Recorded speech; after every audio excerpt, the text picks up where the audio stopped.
দেখো, তোমার পরিবারে আজকে সুখ শান্তি আনন্দ। তোমার দাদা হস্তিনাপুরে রাজা হয়েছে, রাজ্য জয় হয়েছে, আজকে তোমাদের আনন্দের দিন। কিন্তু আমাকেও ফিরে যেতে হবে আমার পরিবারের কাছে, তাই আমি চলে যাচ্ছি। অর্জুন বলল, চলে যাচ্ছ সখা, ঠিক আছে, কিন্তু আমার উপায়টা কি হবে? কেন, তোমার কি হয়েছে? আরে আমাকে তো একজন অভিশাপ দিয়েছে। কে চমৎকার দেখো, যেই বলেছে অভিশাপ দিয়েছে, কৃষ্ণ বলল, আচ্ছা তোমাকে অভিশাপ কে দিয়েছে? আমাকে অভিশাপ দিয়েছে ভীষ্ম জননী গঙ্গা দেবী। কৃষ্ণকে অভিশাপ কে দিয়েছে? মা গান্ধারী। অর্জুনকে অভিশাপ কে করেছে? গঙ্গা। ভীষ্মটাকে আপনারা তাকে চেনেন, তীরের ওপর তীর মেরে যাকে সরসজ্জা করে দিয়েছিল, ওরই মা হচ্ছে গঙ্গা দেবী। গঙ্গা একদিন নিজের ছেলেকে দেখতে এলো, আর দেখতে এসে বলে উঠল, হে দেবব্রত, বলো তোমাকে কি এ সাজে সাজিয়েছে? বলো।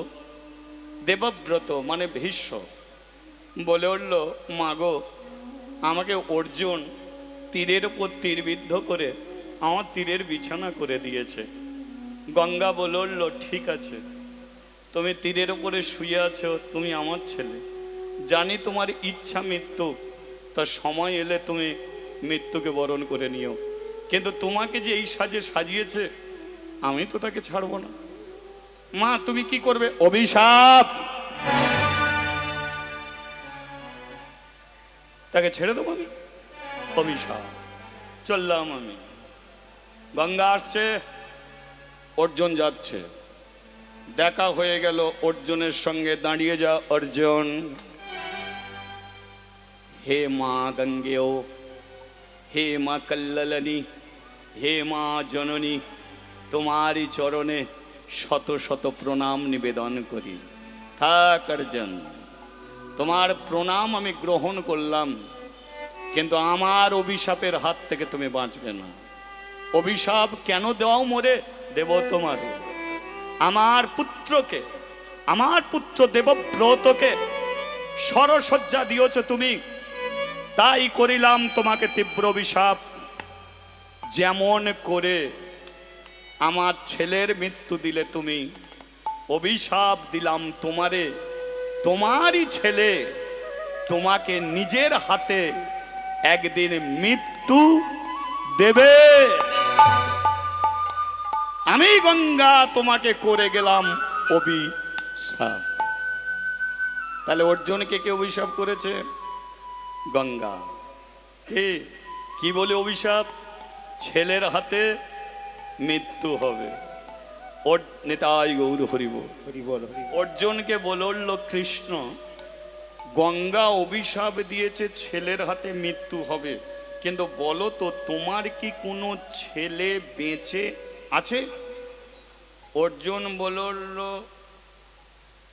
না, অভিমন্যু মরে গেছে, ইলাবান মরে গেছে, আর ওই তো রাতের অন্ধকারে অশ্বত্থামা মাথা কেটে ফেলে দিয়েছে, আর তো 3টে ছেলে, আর তো কেউ বেঁচে নেই।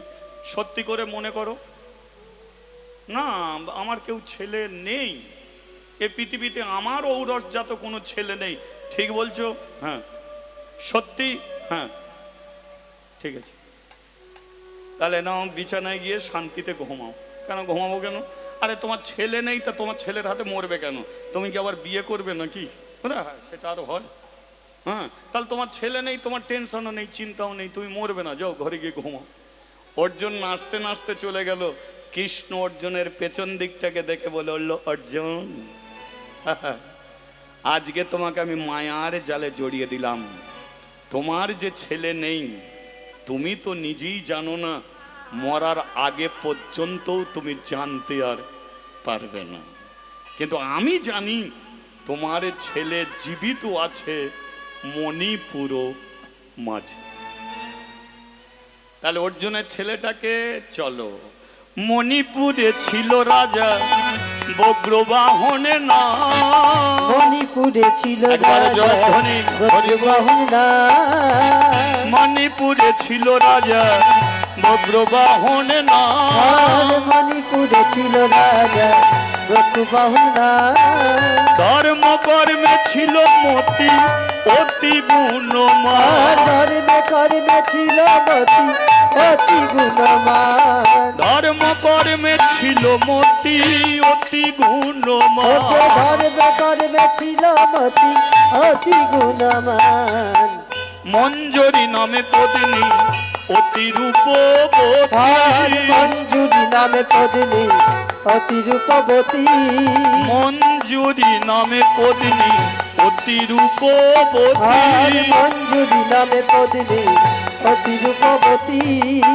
দুই মিলে নারায়ণে করে ও ভক্তি আর দুই মিলে নারায়ণের করেন ভক্তি।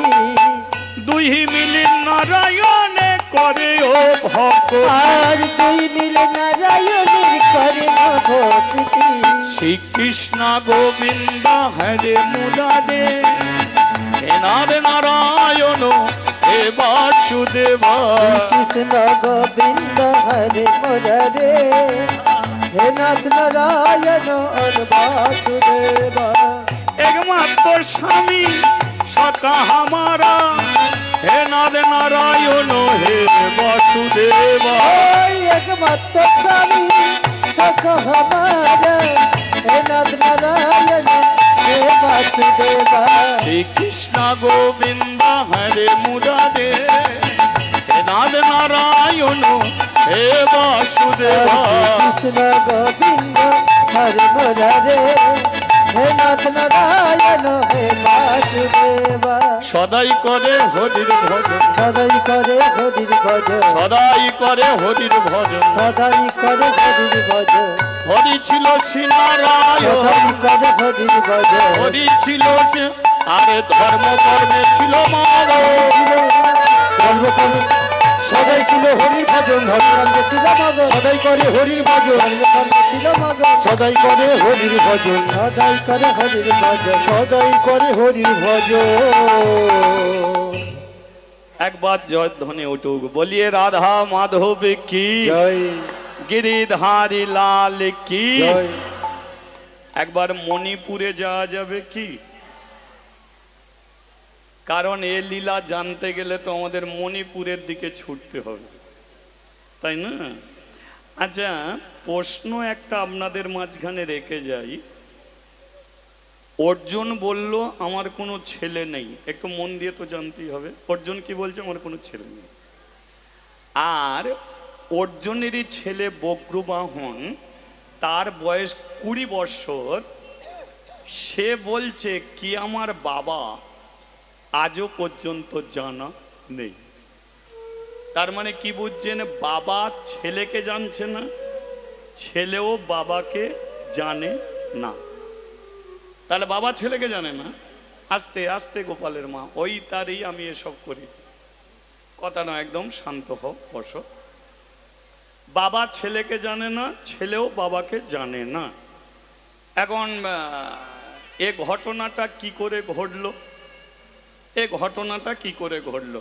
তাহলে এই জায়গাতেই আমাদের জানা যাক, কেউ কাউকে কেন চেনে না, কেউ কাউকে কেন জানে না, জানতে হবে। এ ঘটনা ঘটালো একমাত্র অর্জুন।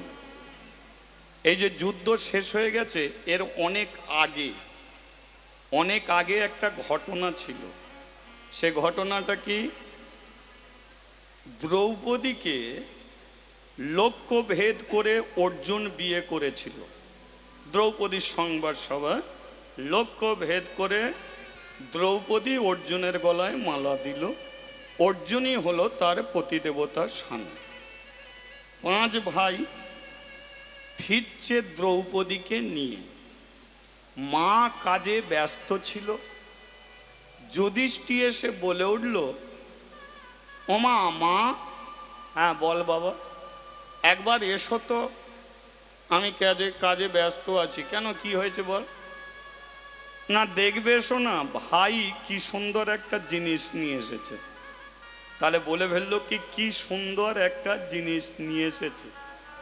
মা কাজে ব্যস্ত থেকেই, কাজ করতে করতেই বলে উঠলো, এই আজকে আমাকে জিজ্ঞাসা করার আবার কি আছে? এতদিন যা খেয়েছিস 5 ভাই ভাগ করে খেয়েছিস, যা পড়েছিস 5 ভাই ভাগ করে পড়েছিস, তা আজকে আমাকে জিজ্ঞাসা করছিস কেন? যেটা নিয়ে এসেছিস সেটা আমাকে আবার দেখতে হবে।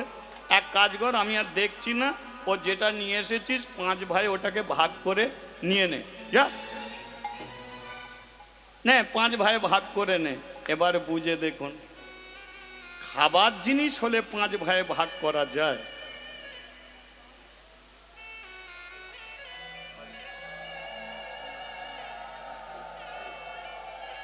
রাধে রাধে। বুঝে দেখুন, খাবার জিনিস হলে বাড়িতে সবাই মিলে ভাগ করা যায়, পড়ার জিনিস হলেও ছোট বড় করে সবাই মিলে পড়তে পারে। কিন্তু 5 ভাই যদি এক ভাই বিয়ে করে আনে, সেই বউটাকে কি 5 ভাই ভাগ করে খেতে পারে? পারা কি সম্ভব? ভীম বলে উঠল, দাদা তুমি এটা কি কর, এগুলো পরে দিলে তো হতো।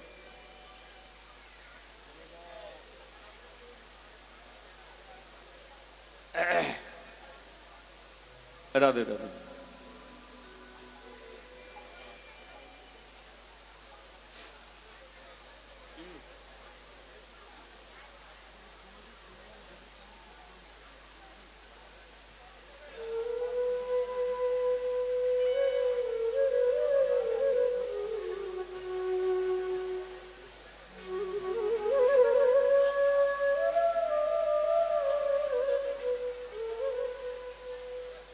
হরে কৃষ্ণ, রাধে রাধে। ঠিক আছে, আমার হয়তো বলাটা অন্যায় হবে, বলাটা অপরাধ হবে, তবে এগুলো একটু স্টপ থাক না। কারণ টাকাই অনর্থ, টাকাই পরমহর্ত। টাকা ভালো কাজে লাগে, টাকা খারাপ কাজে লাগে। আবার টাকার যাদের লোভ এসে গেছে, তাদের সর্বস্ব কিছু হারিয়ে ফেলেছে। এখন এই দিতে দিতে যদি আমার আবার বুক ভরে যায়, কীর্তন করার আর ইচ্ছা হবে না, শুধু নেবারই ইচ্ছা হবে। তাহলে ওর প্রতি আমার লোভটা এখন না এলে চলবে। হ্যাঁ, বলি একবার রাধা মাধবী কি, হ্যাঁ গিরিধারী লাল কি। হ্যাঁ, এদিকের হলোটা কি? এদিক বলতে এই 5 ভাই কি। ভীম বলে উঠলো, দাদা তুমি খাবার জিনিস হলে 5 ভাই ভাগ করব, পড়ার জিনিস হলে ছোট বড় করে পড়ে নিতে পারবো, কিন্তু একবার ভেবে দেখো যে দ্রৌপদী অর্জুনকে ভালোবেসেছে আর সে কষ্ট করে ওকে বিয়ে করেছে, তাহলে তুমি যে কথা বলে দিলে, মায়ের কথা যদি মেনেই নিতে হয়, তাহলে ও তো 5 জনের স্ত্রী হবে। তাহলে 5 জনের স্ত্রী হওয়াটা কি সম্ভব, বা আমরা কি এটাকে মেনে নিতে পারবো? যুধিষ্ঠির বলল, মা বলেছে, এটা মানতেই হবে। আজকাল দিনে দেখবেন হয়তো বাবা মার কথা অনেকে শুনতে চায় না, কিন্তু মহাভারতে এমনও প্রমাণ আছে। যমদগ্নির স্ত্রীকে রেণুকা, একটু অন্যদিকে যাচ্ছি, যমদগ্নির স্ত্রী হচ্ছে রেণুকা। যমদগ্নি পুজোয় বসেছে, কিন্তু পুজোর ফুল তুলতে গেছে তারই স্ত্রী রেণুকা। বিশেষ কারণে পুজোর সময় বয়ে গেল, ফুল তুলে আর এলো না। পূজা শেষ, বিনা ফুলে হয়ে গেল। যমদগ্নি তার স্ত্রীকে প্রশ্ন করলো যে তুমি ফুল তুলতে এত দেরি করলে কেন? আজকে ভগবানের চরণে আমি ফুল দিতে পারলাম না, তুমি অপরাধ করেছ। রেণুকা বলল, আমি অপরাধ করেছি, আমাকে শাস্তি দাও। 12 বছরের একটা ছেলে, যমদগ্নির ছেলে রাম, রাম রাম পাশে দাঁড়িয়েছিল। যমদগ্নি বলল, রাম রাম বাবা, তোর মা অপরাধ করেছে, আজকে ভগবানের পায়ে ফুল দিতে পারিনি, তোর মাকে শাস্তি দিবি? দেবো। বলো কি করতে হবে? এই কুঠারটা নে, এই কুঠারটা নিয়ে তোর মায়ের গলাটা কেটে দে, দেখ মায়ের গলাটা কেটে দে। দেখেছেন, বাবা বলেছে, একবার বলেছে তোর মায়ের গলাটা কেটে দে, রাম ছুটে গিয়ে কুঠার নিয়ে মায়ের গলাটা চোখ বন্ধ করে কেটে দিয়েছে। বাবার এক কথায় কেটে দিয়েছে। বাবা, আমি মাকে কেটে ফেলেছি, শাস্তি দিয়েছি, কিন্তু মাতৃহন্তা মানে মাকে খুন করেছে, যে সেই পাপ, সেই পাপের জন্য কুঠার আর হাত থেকে ছাড়ছে না, কুঠারটা আটকে গেছে। বাবা আমার হাতে কুঠার আটকে গেছে, বল তোকে মাকে মারতে বললাম বলে তুই মেরে ফেলবি? এ তো পাপ লেগে গেছে। বলে তাহলে পাপ যাবে কি করে? তীর্থে তীর্থে যা, সারা তীর্থে তীর্থে ঘুরবি, তোর এই পাপ চলে যাবে। আর ঠিক আছে, তীর্থে তীর্থে যাব, পাপ চলে যাবে ঠিকই, কিন্তু তীর্থে যেতে গেলে বাবা মার আশীর্বাদ নিয়ে যেতে হয়। বলে হ্যাঁ নিয়ে যেতে হয়, আমি তোর বাবা, মা তো মরে গেছে, নে আমি তোকে আশীর্বাদ করছি। রাম বলেও লোটা চলবে না, আমি বাপ মা দুজনেরই আশীর্বাদ নিয়ে যাব। তোর মা তো মরে গেছে। বলে এই যে তোমার এক কথায় যদি মাকে কেটে ফেলতে পারি, তাহলে আমার একটা কথায় আমার মাকে বাঁচিয়েও তোমাকে দিতে হবে। হরি বল, হরি বল। তোমার কথা আমি শুনেছি, আমার কথা কে শুনবে? তোমাকে শুনতে হবে। বাঁচাও আমার মাকে, বাঁচাও, এই মুহূর্তে বাঁচাতেই হবে।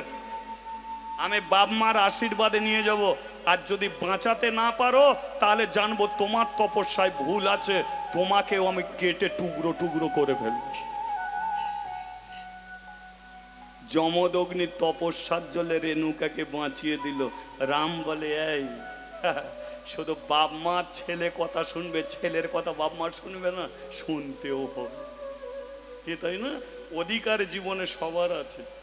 বাবাও যেমন ছেলের কথা শুনবে, ছেলেকেও তেমন বাবার কথা শুনতে হবে।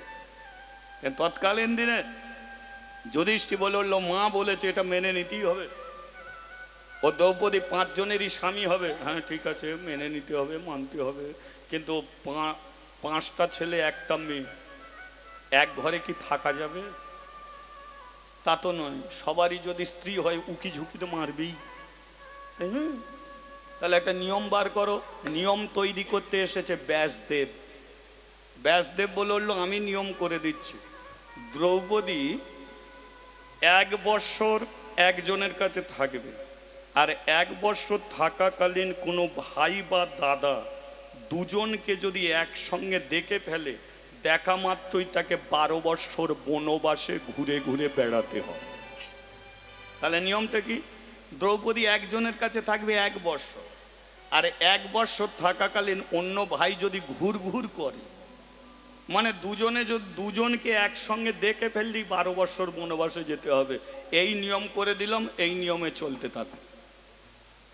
তাহলে যুধিষ্ঠির কাছে কি আছে? দ্রৌপদী আছে। তো কতগুলো ডাকাত এসে অর্জুনকে বলছে, গালে হাত দিয়ে কিসের চিন্তা? এত ডাকাত দল আমাদের গরুগুলো গোয়াল ঘর থেকে ইচ্ছা মতো ধরে নিয়ে চলে গেল, তুমি ক্ষমতাশালী, তুমি পারো না ওই গরুগুলোকে আমাদের ফিরিয়ে দিতে?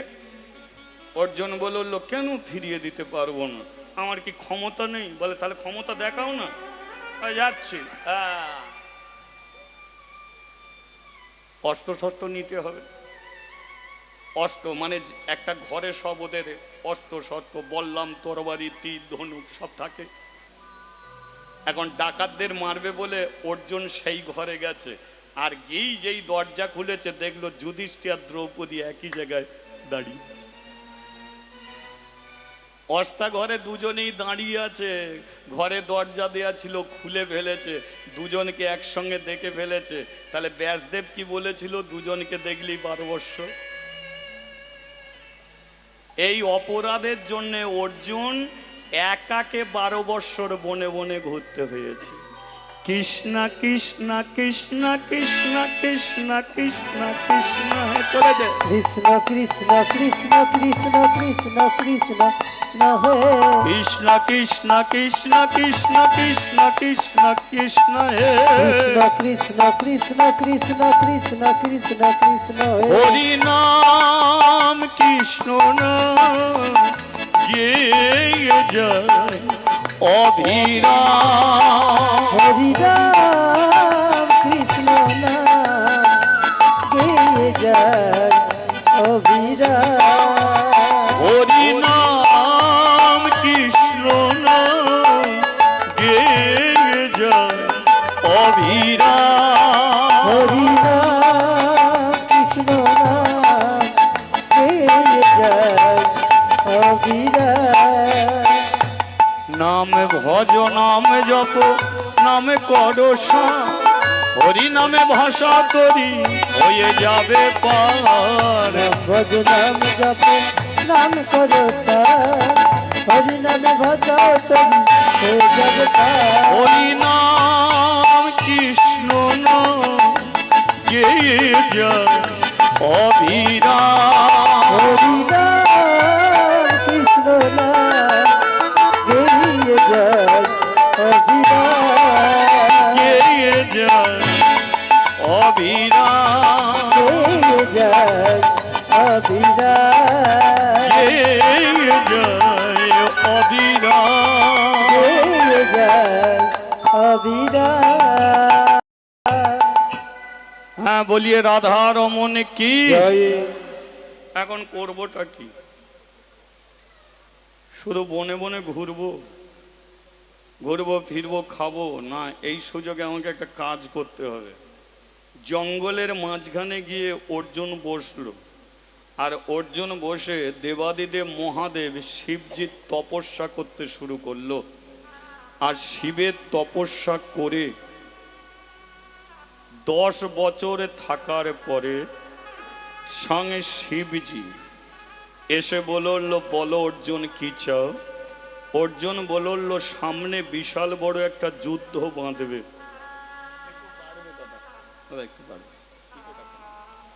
সামনে বিশাল বড় একটা যুদ্ধ বাঁধবে, তার একটা লক্ষণ আমি বুঝতে পারছি। কিন্তু ইকোটা কমলে, কিন্তু এই যুদ্ধে আমার দাদাদের মাকে বাঁচাতে হবে। হে শিবজি, তাই তুমি আমাকে এমন একটা বাণ দাও সারা বিশ্বকে যেন আমি জয় করতে পারি। সঙ্গে শিবজি তাকে একটা বাণ দিয়েছিলেন, যেটা হলো বিশ্বজয়ী পাশুপত বাণ। যে অর্জুন ওই বাণে সমগ্র বিশ্বকে সে জয় করতে পারবে। পাশুপত বাণ 10 বছর তপস্যা করার পরে অর্জুন সেই পাশুপত বাণ শিবের কাছ থেকে বর লাভ করে তিনি চলে এলেন মণিপুর মাঝে। মণিপুর মাঝে যখন এলো, বাকি আছে 2 বৎসর বনবাস। ক বৎসর মা? 2 বৎসর বনবাস। গাল ভর্তি দাড়ি, মাথা বড় চুল, কি মানে কোথা দিল্লি কোথা মণিপুর, ওখান থেকে চলে এসেছে মণিপুরে। আর মণিপুরটা এখনো দাপরের মণিপুর এখনো নাম আছে, ওটা আসাম পড়বে। কামরূপ, কামাখ্যা, মিজোরাম, নাগাল্যান্ড, ওই হচ্ছে মণিপুর। ওখানে সবাই জাদুবিদ্যার দেশ, ওখানে জাদুবিদ্যার দেশ। অনেকে বলে কি না ওই সব ওই নাগাল্যান্ড, কামরূপ, কামাখ্যা, এই কামরূপ কামাখ্যা বলে জাদুবিদ্যার দেশ। ওখানে গেলে নাকি মানুষকে নাকি মুরগি ছাগল বানিয়ে রেখে দেয়। তো বলে হ্যাঁ, ওই নাগাল্যান্ড, ওই পার্শ্ববর্তী ওই সব রাজ্যগুলো, ওগুলো সব কুকুরের মাংস কেটে কেটে খায়। ওখানে রাস্তাঘাটে কুকুর আপনি পাবেন না, ওখানে কুকুরের মাংস কেটে কেটে খাওয়া হয়। তাই হচ্ছে আসাম, মণিপুর। এখন মণিপুরে যখন পৌঁছেছে তখন অর্জুনের তো গাল ভর্তি দাড়ি, মাথা ভরা চুল, শরীরের চামড়ায় ময়লা ধরে নিয়েছে, একটা বিভৎস চেহারা। গাছের নিচে বসেছে, এখন ভালো করে খায়নি, ভালো করে ঘুমায়নি। অর্জুনের মধ্যে একটাই চিন্তা, তবু তো 10 বছর এক জায়গায় বসে তপস্যা করেছি, তবু তো একটা বাণ লাভ করেছি, কিন্তু এই 2 বৎসর আমার কি করে কাটবে? আমাকে কেউ চেনে না, আমাকে কেউ জানে না। যদি আমাকে কেউ একটু থাকার জায়গা দিত, তাহলে অন্তত 2 বৎসর শান্তিতে থাকতে পারতাম। কবে যে বনবাস শেষ হবে? কতদিন দাদাদের দেখিনি, কতদিন দ্রৌপদীকে দেখিনি, কতদিন মাকে দেখিনি, কি করে 2 বৎসর আমি কাটাবো? এই চিন্তা করতে করতে অর্জুন কি করলো, একটা গাছের নিচে ঘুমিয়ে পড়লো। অনেকে দেখবে বসে ঘুমায় কিন্তু পা দুটোকে ছড়িয়ে দেয় না, ঘুমাচ্ছে বসে, দেয়ালে হেলাম দিয়েছে কিন্তু পা দুটো ছড়িয়ে রেখেছে। তা অর্জুন কি করেছে, ওই গাছে হেলাম দিয়েছে ঠিকই, কিন্তু পা দুটো রাস্তার মাঝখানে, অর্জুনের পা দুটো রাস্তার মাঝখানে। এখন ঘটনা চক্রে ওই পথ দিয়ে একটা ছেলে আসছে, একটা ছেলে এখন দূর থেকে দেখলো যে কি একজন মানুষ গাছে হেলাম দিয়ে ঘুমাচ্ছে, কিন্তু পা দুটো রাস্তার মাঝখানে। ঠিক আছে, এবার দেখবেন এখনো পর্যন্ত এই ঠাকুমা দিদিমা শীতের দিনকে কেউ হয়তো দাঁড়িয়ে আছে, এখন ঠাকুমা যাবে, ঠাকুমা বলে দেয় নাতি এক কাজ করো, একটু সরে দাঁড়াও। কেন সরে দাঁড়াবো কেন? তোমার ছায়া পড়েছে, ডিঙিয়ে যাব কি করে? ছায়া পর্যন্ত ডিঙিয়ে যায় না। তা ছেলেটা বললো একে তো ডিঙিয়ে যাব কি করে? তাছাড়া এই রাস্তা দিয়ে মেন রাস্তা, কত লোকজন যাবে, আর এমনি করে ঘুমাচ্ছে, একে তো ডেকে তুলতে হবে, ভালো করে বলতে হবে যে তুমি ঘুমাবে কোথাও, অন্য জায়গায় কোথাও ঘুমাও, রাস্তার মাঝখানে পা ছেড়ে না, একে ডাকা যায়। এই যে বাবু, হ্যাঁ কি বলছি, আপনাকে তো চিনি না, আপনাকে তো জানি না, এক কাজ করুন, ঘুমাচ্ছেন ঘুমান, কোনো অসুবিধে নেই, কিন্তু পাটাকে গুটিয়ে ঘুমান, এমন করে ঘুমাচ্ছেন কেন? অর্জুন একবার, এ তো বেশ কাণ্ড, আরে উঠুন একটু, এক কাজ করুন, এভাবে ঘুমাবেন না, এই তো বড় ঝামেলা, এ কি কতদিন রাত ঘুমাতে পারেন নাকি? এ তো ঘুমাচ্ছে না মরবে বলে ঠিক করছে, কি রে ভাই, ডেকে তো তুলতে হবে। এই শুনছেন না আপনাকে কি বলছি? অর্জুন বলল আরে কে রে ভাই, শান্তিতে ঘুমাতে পর্যন্ত দিবি না? তা তোর কি আমি ক্ষতি করেছি নাকি, না তোর বাবার কি করেছি? মানে বাপ তুললে কথা বললে মটকা তো গরম হয়ে যায় না। যেই বলেছে তোর বাবার কিছু করেছি, ছেলেটা বললো কি আপনি গে, আমি আপনার সঙ্গে ভদ্রভাবে কথা বলছি আর আপনি আমার বাপ তুলে কথা বলছেন? হ্যাঁ হ্যাঁ পাক উঠান।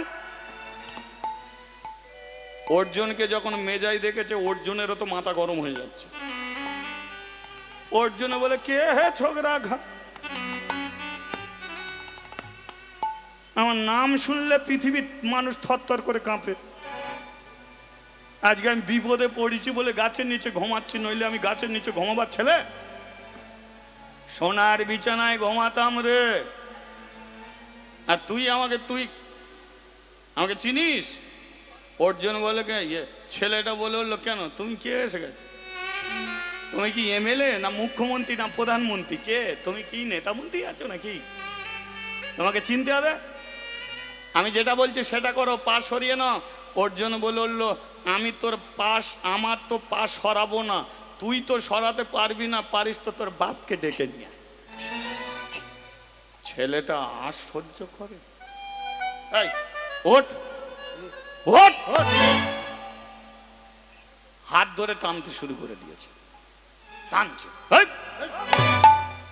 মাথায় একটা রাজমুকুট ছিল, লক্ষ্য করুন, ছেলেটির মাথায় একটা রাজমুকুট ছিল, সেই রাজমুকুটটা খুলে মাটিতে পড়ে গেছে।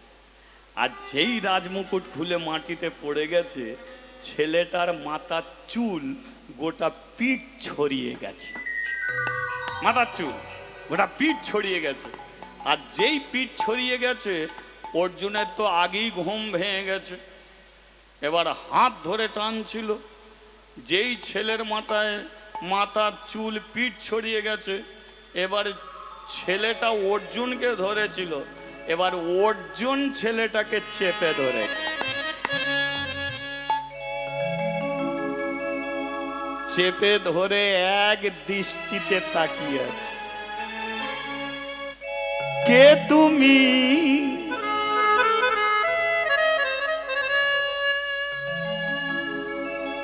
কে তুমি তন্দা হরণী? কে তুমি তন্দা হরণী? আর কে তুমি তন্দা হরণী? কে তুমি তন্দা হরণী? ইন্দ্র ইন্দ্রনী শিবের শিবনী ইন্দ্র ইন্দ্রনী শিবের শিবনী ইন্দ্র ইন্দ্রনী শিবের শিবনী ইন্দ্র ইন্দ্রনী শিবের শিবনী কেবা চম্পা বরণী আর কে তুমি তন্দা হরণী কে তুমি তন্দা হরণী আচ্ছা মা বলুন, আগে দেখেছিল কি ছেলে, দেখেছিল তো, কিন্তু এখন কি দেখছে? অপূর্বা সুন্দরী একটা মেয়ে। আগে ছেলের হাত ধরেছিল, কিন্তু এখন অর্জুন দেখতে পাচ্ছে আমি কোনো ছেলের হাত ধরিনি, আমি একটা মেয়ের হাত ধরে দাঁড়িয়ে আছি। আহা গো, কি সুন্দর চোখ, কি সুন্দর ঠোঁট, কি সুন্দর মাথার চুল।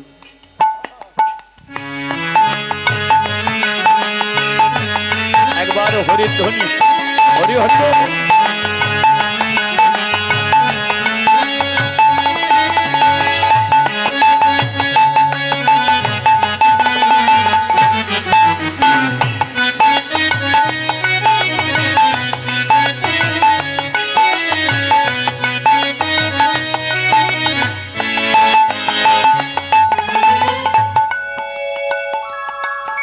আজ তোমায় দেখে হলো মনে,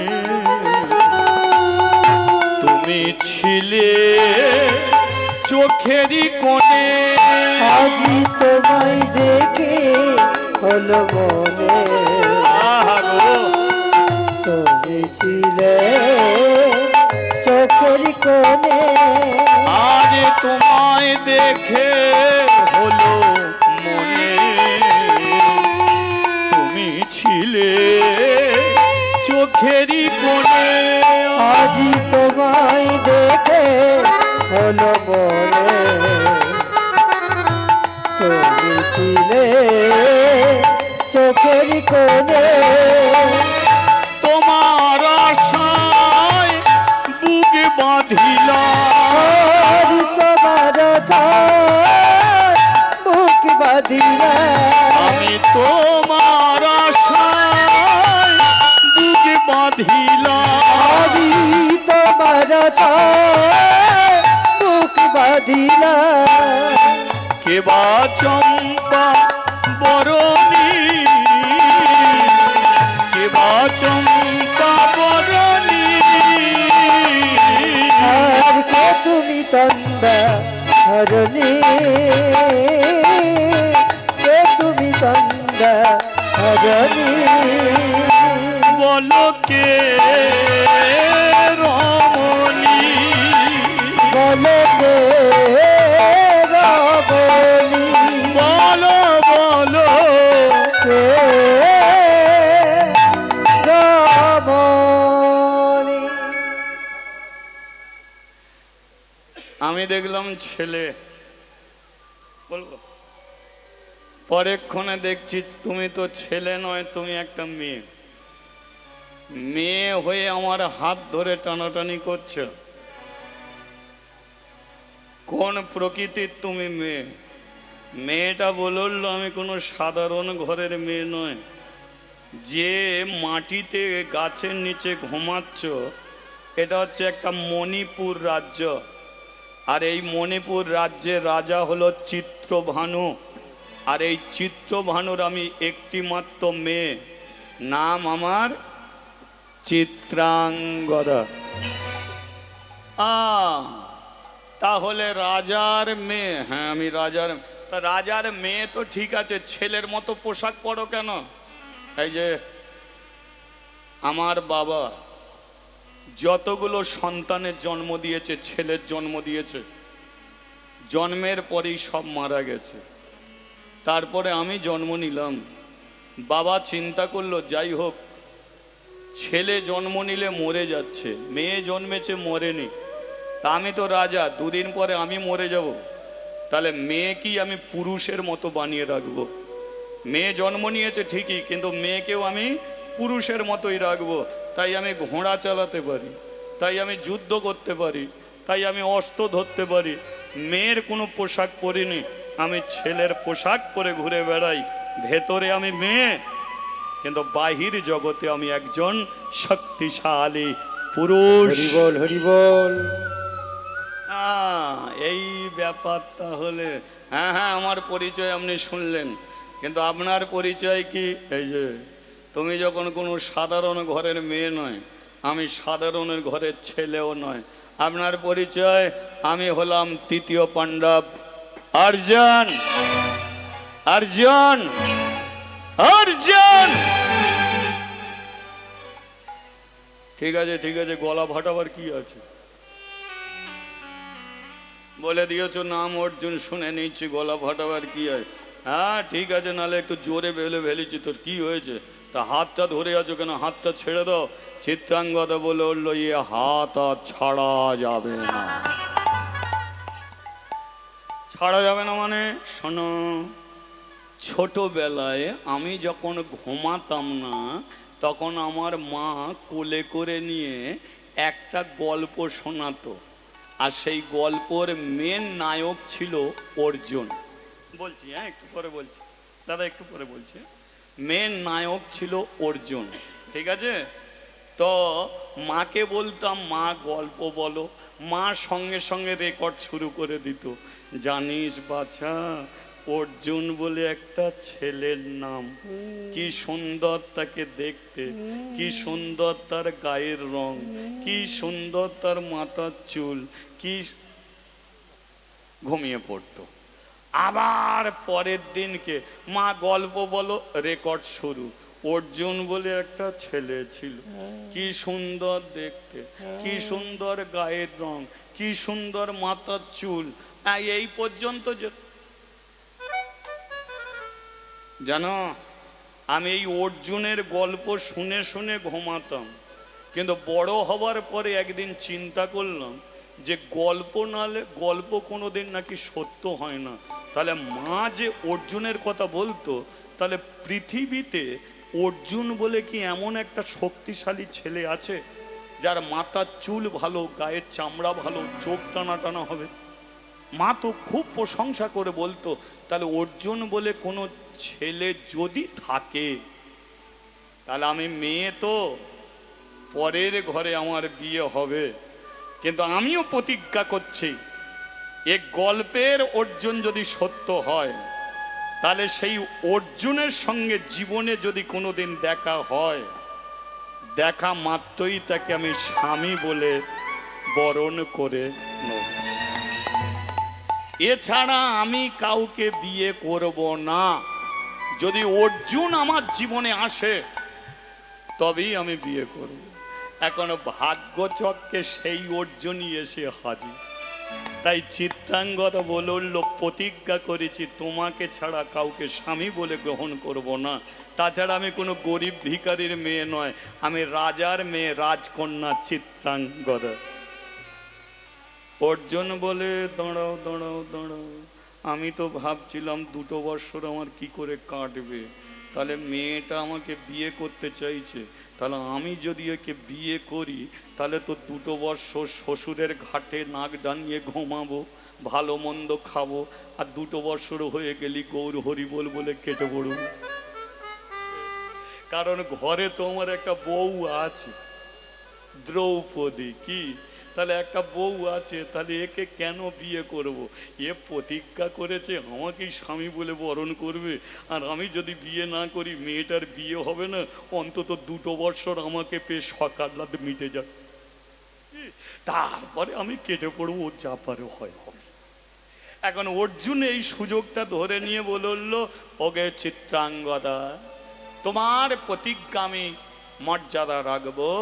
এই বন ফুলের মালা তোমার গলায় পরিয়ে তোমাকে আমি স্থির মর্যাদা। হরি বল, হরি বল। বিয়ে হলো কি মতে? গন্ধর্ব মতে, গাছের নিচে বিয়ে হলো। কি, আচ্ছা বিয়েটা আমরা পরে দেবো। এখন কমিটির মানুষ আপনাদের কাছে যাবে, যে যতটুকু পারবেন একটু দানের হাত বাড়িয়ে দেবেন, ঠিক আছে? এখন সব সময় তো আর ওদের ডেকে নেওয়া যায় না, এই ফাঁকে বিয়ে চলবে একটু চলুক, আর ওদিকে দানের হাত একটু বাড়িয়ে দেবেন। আর এটাও বলে দিচ্ছি, ওই একজন গেলে হবে না, যতজন পারেন, কারণ যা করবেন তাড়াতাড়ি করে নেন, হ্যাঁ? আর আপনাদের ঘরে বলে দিচ্ছি, আপনাদের ঘরেও বলে দিচ্ছি, যা দেবেন তাড়াতাড়ি দেবেন, তবে দিতে গিয়ে যেন শুধু ঠং ঠং করে আওয়াজ হবে এমন কিছু না দিলেও চলবে, ঠিক আছে? চলো দিতে থাকো, হ্যাঁ চলো। প্রতিরূপে চিত্রাঙ্গদা বরণ করিল প্রতিরূপে চিত্তাঙ্গদা ভজন করিল, প্রতিরূপে চিত্রাঙ্গদা বরণ করিল, প্রতিরূপে চিত্তাঙ্গদা ভজন করিল। ওরে ভক্তগণ সবাই মিলে, হরি হরি বল, ওরে ভক্তগণ সবাই মিলে, হরি হরি বল। কেহ নাচে কেহ গায়, কেহ বলে হরি, কেহ নাচে কেহ গায়, কেহ বলে হরি। ও যে কেহ নাচে কেহ গায়, কেহ বলে হরি, কেহ নাচে কেহ গায়, কেহ বলে হরি।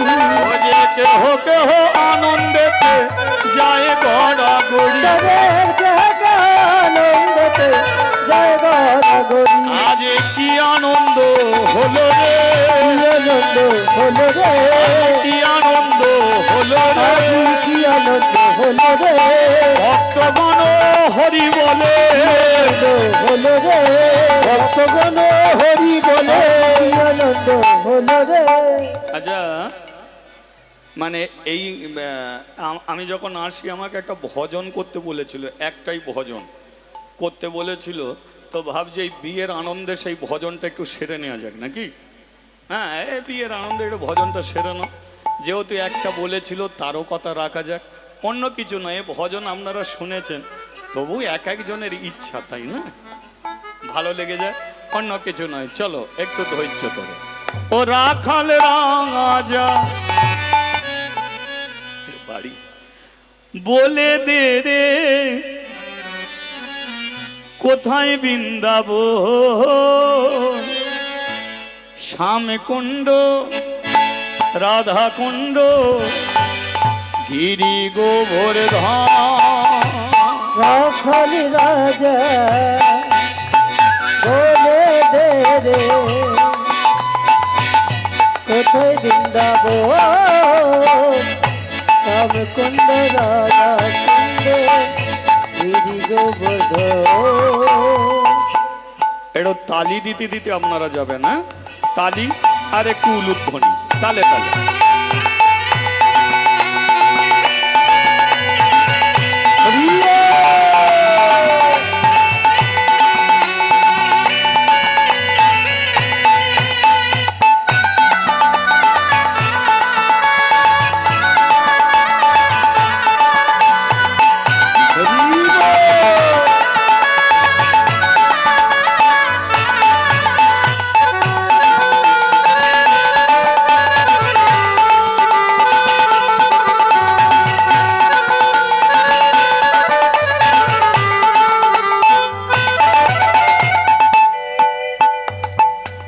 ভাগ্যবতী শ্রী যমুনা উজানে বয়ে যা,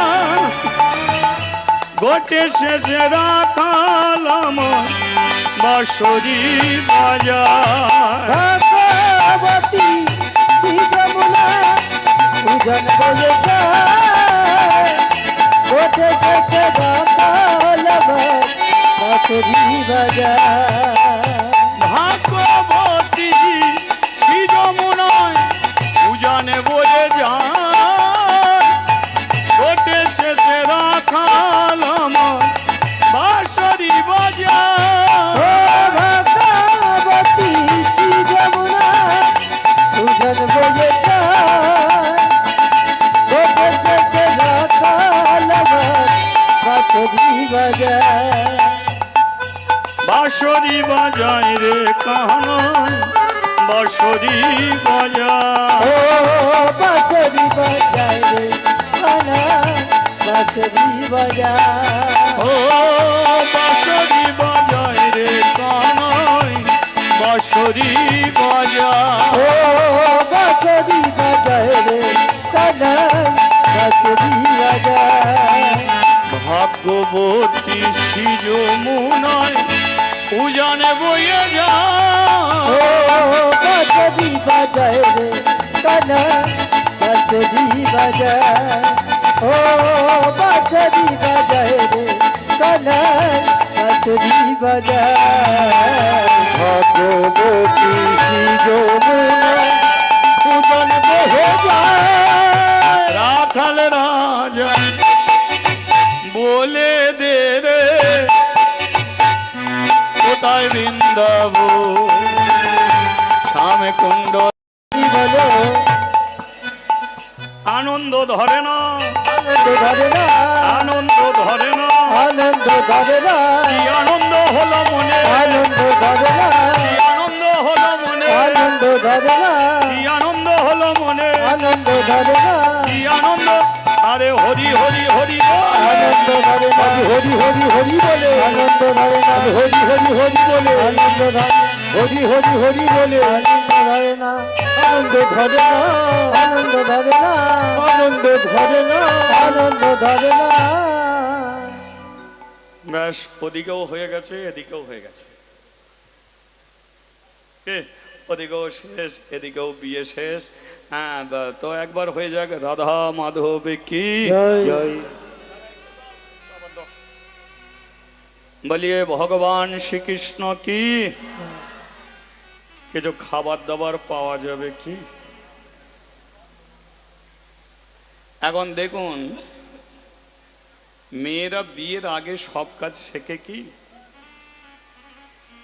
বিয়ের আগে 9টা পর্যন্ত ঘুমায় বিয়ে হয়ে গেলে আর সেটা পারবে শাশুড়ির খোঁটা আছে নয় সহ্য তো করতে হবে তো চিত্রাঙ্গদা আগে কিছুই করতো না ছেলের মতো ঘুরে বেড়াতো কিন্তু আজকে অর্জুন তার পতিদেবতার স্বামী আজকে নিজের হাতে সে রান্না করা শিখেছে নিজের হাতে সে ভাত দেয়া শিখেছে নিজের হাতে সে স্বামীকে কিভাবে সেবা করতে হয় সেটা সে শিখে গেছে যা করে নিজের হাতে করে আর কথা নয় মা আবার যেমন ছিল তেমন খুবই ভালো লাগছিল আবার ফিরে এসো সেই জায়গায় হ্যাঁ তো যা করে নিজের হাতে করে কিন্তু যাকে বিয়ে করেছে একবার অনুভব করুন তো সে কিসের জন্য বিয়ে করেছে মেয়েদের এইগুলো যে কত কষ্ট বলার মতো নয় মেয়েরা না বুঝে অনেকের সঙ্গে প্রেম করে ফেলে না বুঝে অনেককে ভালোবেসে ফেলে আর ঠকতে তাদেরই হয় কত আজকে ফোনের যুগে রং নাম্বারে প্রেম হয়ে যাচ্ছে আর প্রেম করে মেয়েটাকে নিয়ে গিয়ে বিক্রি পর্যন্ত করে দিচ্ছে বিক্রি পর্যন্ত করে দেয় তাহলে ভাবুন তার সারা লাইফ মেয়েটার কি হয়ে যায় আজ চিত্রাঙ্গদা বুঝতেই পারেনি যে সামনে তার কি দিনগুলো আসছে এ অর্জুন ভালো মন্দ খাচ্ছে কিন্তু সোহাগের কথা বলে যাচ্ছে চিত্রাঙ্গদা সত্যি তোমাকে পেয়ে আমার জীবন ধন্য জীবন ধন্য জীবন ধন্য কেন আদর খাবে বলে ভালো মন্দ খাবে বলে অর্জুন শুয়ে পড়ে চিত্রাঙ্গদা কোনোদিন আগে ঘুমায় না গো শুয়ে পড়লে আগে চরণ সেবা করে আর চরণ সেবা করতে করতে অর্জুনকে জিজ্ঞাসা করে হ্যাঁ গো তোমার তো রথ চালিয়ে নিয়ে যায় কৃষ্ণ কৃষ্ণ তো ভগবান তুমি ভগবানকে পেয়েছ একটু তার কথা বলো না গো তার কথা শোনাও না গো হ্যাঁ শোনা দিন গুনছে আর দিন গুনতে গুনতে অর্জুন দেখলো তার জীবন থেকে 2 বছর পার হয়ে গেছে আর যেই পার হয়ে গেছে ভাবলো এবার মেয়েটাকে ফেলে রেখে চলে যেতে হবে কিন্তু বিয়ে করা স্ত্রীকে ফেলে রেখে চলে যাওয়াটা অত সোজা নয় অর্জুন বলল আমি ঠিক চলে যাব যেতে তো আমাকে হবেই যেমন প্রকারে হোক যেতে হবে আমাকে যে রাত্রিতে চলে যাবে চিন্তা করে দেখুন যে রাত্রিতে চলে যাবে অর্জুন বলল চিত্রাঙ্গদা তুমি কি আমাকে ভালোবাসো চিত্রাঙ্গদা বলল আজকে 2 বছর বিয়ের পরে তুমি জিজ্ঞাসা করছো তোমাকে ভালোবাসি কি না ভালোবাসি, ভালোবাসি, নিজের জীবনের চেয়ে তোমাকে বেশি ভালোবাসি। আচ্ছা ঠিক আছে, ঠিক আছে, ঠিক আছে, নিজের জীবনের চেয়ে বেশি ভালোবাসো। আচ্ছা, আমাকে ভালোবেসে তুমি কি করতে পারো? চিত্রাঙ্গদা বলল, তোমাকে ভালোবেসে যেটা বলবে সেটা আমি করব। তুমি যদি বলো যে আমার একটা চোখ তুলে নিতে, আমি নিজে খোঁপার কাঁটা দিয়ে একটা চোখ আমি তুলে নেব, কিন্তু দুটো চোখ আমি তুলতে পারবো না। কেন জানো? কারণ একটা চোখ তুলে নিলেও একটা চোখ দিয়ে তোমাকে আমি দেখতে পারবো। তুমি যদি বলো আমার দুটো হাতের মধ্যে একটা হাত কেটে দিতে হবে, আমি একটা হাত কেটে দেবো, কিন্তু যদি বলো দুটো হাত কেটে দাও, আমি কাটবো না, কারণ একটা হাত চলে গেল, এক হাতে তোমাকে আমি সেবা দিতে পারবো। তুমি যদি বলো যে ওই যে উনুনের জ্বলন্ত কাঠকে চিবিয়ে চিবিয়ে খেতে, আমি ওই জ্বলন্ত কাঠকে চিবিয়ে চিবিয়ে খাবো, আমার মুখ পুড়ে যাবে, জিভ পুড়ে যাবে, তবু তোমাকে ভালোবেসে আমি সব পুড়িয়ে দিতে পারি, কিন্তু মরতে আমি পারবো না। কেন মরতে পারবে না? কেন? কারণ মরে গেলে তোমাকে আর কোনোদিন আমি পাবো। তাহলে বুঝে নাও তোমাকে আমি কেমন ভালোবাসি। আচ্ছা আচ্ছা, আমি বুঝতে পেরে গেছি তুমি আমাকে খুব ভালোবাসো, কিন্তু আজকে রাত্রিতে আমি তোমাকে একটা কথা বলবো, তুমি রাখবে? একটা কথা বলবো, তুমি রাখবে? বলো কি কথা? না, এভাবে বললে হবে না, মাতার সিঁদুরকে সাক্ষী রেখে প্রতিজ্ঞা করো। এ সিঁদুর সাক্ষী রেখে প্রতিজ্ঞা করো। এবার একটু মায়েদের বলি, মা, হ্যাঁ, একটা কথা শুধু বলি, যে যাই করো না কেন, অনেকে মানত করে, অনেকে দিব্যি দেয়, হ্যাঁ, যে ওই ছুঁয়ে তুই বলতো, তুই যেটা বলছিস ওই ছুঁয়ে বল, তেমন বলে দিচ্ছি মা, দু জায়গায় কোনোদিন ছুঁয়ে আপনারা বলবেন না। এক হলো মাথার সিঁদুর, আর দুই হলো ছেলের মাথায় হাত। এই দু জায়গায় আপনারা বাধা দেবেন যে না, কোনোদিন সিঁদুরকে ছুঁয়ে আমি কিছু বলবো না। অনেকে বলে তো ছেলের মাথায় হাত দিয়ে বলতো, ঝগড়ার সময় বলে না। যাই বলুক না কেন, আপনি জীবনে কোনোদিন ছেলের মাথায় হাত দিয়ে কিছু বলবেন না, কারণ ছেলের মাথায় হাত দিয়ে বললে আপনি জানেন না, ছেলেই হয়তো আপনাকে ছেড়ে সারা জীবনের মতো চলে যাবে। এগুলো এগুলো খুব সাংঘাতিক জিনিস। আমাদেরই গ্রামে, আমাদেরই বাড়ির একটা সত্যি ঘটনা একটু বলি। আমারই বাড়ির একটা সত্যি ঘটনা। এই যে আপনাদের গঙ্গাসাগর আছে না, কি গঙ্গাসাগরে প্রচুর মেলা বসে, প্রচুর ভিড় হয় গঙ্গাসাগরে। পৌষ সংক্রান্তিতে সবাই গঙ্গাসাগরে স্নান করতে যায়। তো আমাদেরই গ্রাম থেকে কতগুলো মেয়ে যাবে গঙ্গাসাগরে স্নান করতে, আর আমাদেরই ফ্যামিলি থেকে, আমি তখন মায়ের পেটে জন্ম নিইনি, আমাদেরই ফ্যামিলি থেকে একটা বউ গঙ্গাসাগরে যাবে স্নান করতে। তা সবাই এসে গেছে, সকালবেলা যাবে। তো মা বেরিয়েছে, কিন্তু বাচ্চা একটা ছেলে, তার নাম হচ্ছে রাম, আমাদেরই ফ্যামিলি, রাম বলে একটা ছেলে। হ্যাঁ, তো মা যখনই যাবে, রাম মায়ের আঁচল টেনে ধরেছে, মা আমি তোমার সঙ্গে যাব। মা যাব। মা কি যেতে চায়? ভাগো, ছেলেকে নিয়ে যাবে গঙ্গাসাগরে জলপথে। মা বলছে তোর দাদুর কাছে থাক। না, থাকবো না। তোর দিদার কাছে থাক। না, থাকবো না। তোর বাবার কাছে থাক। না, থাকবো না, আমি তোমারই সঙ্গে যাব। মা কোনো মতেই নিয়ে যেতে চাইছে না, জলপথ নিয়ে যেতে চাইছে না, কিন্তু ছেলে তো কথা শুনছে না, যেতে দেরি হয়ে যাচ্ছে। মা ছেলের ওপরে রেগে যাচ্ছে যে তুই থাকতে পারিস না, রেগে যাচ্ছে, রেগে যাচ্ছে, রেগে যাচ্ছে, কিন্তু ছেলে গড়াগড়ি খাচ্ছে। এরা বলে উঠছে তুই তবে থাক গিয়ে কাহিনী। না, আমি যাব। বলে যাবি? তো ছেলে এইরকম করছে। মা ছুটে গিয়ে তার চুলের মুঠিটাকে ধরেছে, চুলের মুঠি ধরে বলছে এত করে নিষেধ করছি তবু তুই যাবি? চ, তোকে গঙ্গায় গিয়ে দিয়ে আসবো। একটাই মানত, চ, তোকে গঙ্গায় গিয়ে দিয়ে আসবো। এবার গঙ্গাসাগরে যেতে গেলে এমন একটা জায়গা আছে যেটা 100টা নদীর মুখ একত্রিত হয়ে জলটা বনবন করে ঘোরে, যেটার নাম হচ্ছে শতমুখী। মাঝিরা যখন ওইটে পার করায়, তখন নৌকায় যে সমস্ত যাত্রীরা থাকে তাদের ঘরে বলে দেয় যে বাড়িতে যা যা মানত করেছো এই জায়গায় দিয়ে দাও। শতমুখী চক্রে দিয়ে যাও, মা গঙ্গা তোমাদের মনের ইচ্ছা পূর্ণ করবে।